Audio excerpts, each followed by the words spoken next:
Seorang Farisi mengundang Yesus untuk datang makan di rumahnya. Yesus datang ke rumah orang Farisi itu, lalu duduk makan. Di kota itu ada seorang perempuan yang terkenal sebagai seorang berdosa. Ketika perempuan itu mendengar bahwa Yesus sedang makan di rumah orang Farisi itu, datanglah ia membawa sebuah buli-buli pualam berisi minyak wangi. Sambil menangis, ia pergi berdiri di belakang Yesus dekat kakinya, lalu membasahi kakinya itu dengan air matanya dan menyekanya dengan rambutnya. Kemudian ia mencium kakinya dan meminyakinya dengan minyak wangi itu. Ketika orang Farisi yang mengundang Yesus melihat hal itu, ia berkata dalam hatinya, "Jika ia ini nabi, tentu ia tahu siapakah dan orang apakah perempuan yang menjamahnya ini. Tentu ia tahu bahwa perempuan itu adalah seorang berdosa."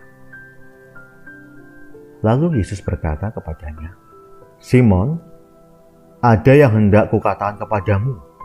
Sahut Simon, "Katakanlah, Guru." Ada dua orang yang berhutang kepada seorang pelepas uang. Yang seorang berhutang 500 dinar, yang lain 50 dinar. Karena mereka tidak sanggup membayar, maka ia menghapuskan hutang kedua orang itu.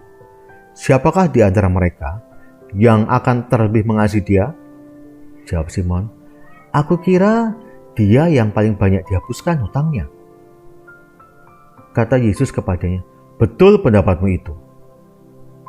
Dan sambil berpaling kepada perempuan itu, ia berkata kepada Simon, "Engkau lihat perempuan ini?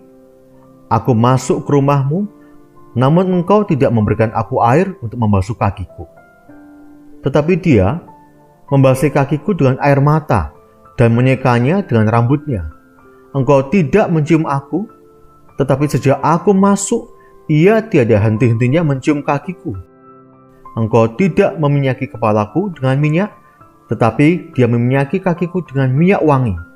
Sebab itu aku berkata kepadamu, dosanya yang banyak itu telah diampuni, sebab ia telah banyak berbuat kasih.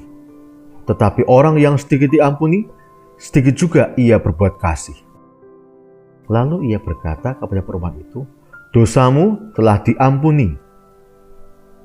Dan mereka yang duduk makan bersama dia berpikir dalam hati mereka, "Siapakah ia ini, sehingga ia dapat mengampuni dosa?" Tetapi Yesus berkata kepada perempuan itu, "Imanmu telah menyelamatkan engkau, pergilah dengan selamat